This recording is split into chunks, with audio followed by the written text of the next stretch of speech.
Ito ang GMA Regional TV News. Oras na para sa maiinit na balita ng GMA Regional TV mula po sa Luzon at makakasama natin si Chris Zuniga. Chris? Salamat, Connie. 3 ang sugatan sa magkahiwalay na aksidenteng sangkot ang mga motorsiklo sa Bangaldan dito sa Pangasinan. Sa bayan naman ng Kalasyaw, hinabol ng itak ng isang babae ang 2 nagnakaw sa kanyang bahay. Ang mainit na balita hatid ni Claire Lacanilaw Dungca ng GMA Regional TV. Nakuhanan ng CCTV ang 2 lalaking nakamotorsiklo na huminto at pumarada sa gilid ng kalsada sa Barangay Kesban sa Kalasyaw, Pangasinan. Ilang sandali pa, makikitang naglalakad sila papasok sa isang eskinita. Ang susunod na eksena, lumabas ang isa na may hawak na jacket. Maya-maya pa'y kumaripas ang 2. Hinabol pala sila ng itak ng may-ari ng bahay na pinagnakawan nila.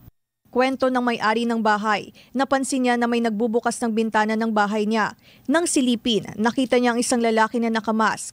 Hinabol ko na may dala kong itak. Akala ko iisa lang magnanakaw. Yung pala 2. Pagtingin ko, unang pumasok doon sa kabilang bahay kina si Rube. Ang kinuha nila, mga short, damit.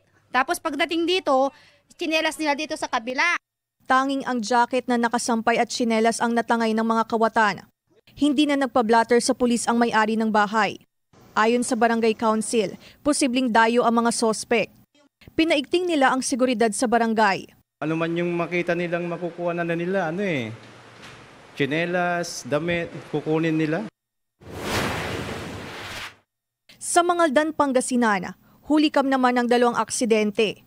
Sa Barangay Malabago, makikita ang pagliko ng isang motorsiklo. Makikita rin ang mabilis na takbo ng isa pang motorsiklo. Iniwasan niya ang papalikong motorsiklo sa kadumiretso sa pagsemplang at bumangga pa sa isang poste. Galos sa iba't ibang bahagi ng katawan ang tinamo ng sumemplang na rider. Ayon sa barangay, nagkaayos ng 2 panig. Sa Barangay Salay, nakuhanan rin ng CCTV camera ang papatawid na babaeng nakabisikleta. Nang biglang, mabangga siya ng paparating na motorsiklo. Tumilapon ng babae habang sumemplang ang rider ng motorsiklo. Nagtamo ng sugat sa iba't ibang bahagi ng katawan ng 61 taong gulang na babae at rider ng motorsiklo. Nagkaayos naman ang 2 panig matapos ang aksidente. Sa atin mga kababayan, especially mga drivers, sa ating mga gumagamit ng sasakyan, na mag-ingat po tayo lagi. Alam niyo po, ang pagdadrive po ng sasakyan is isang pribilehyo lang na binibigay sa atin ng gobyerno. And we need to, kung magdadrive tayo, kailangan natin ng driver's license. No?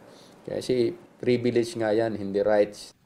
Claire Lacanilaw Dungca ng GMA Regional TV, nagbabalita para sa GMA Integrated News.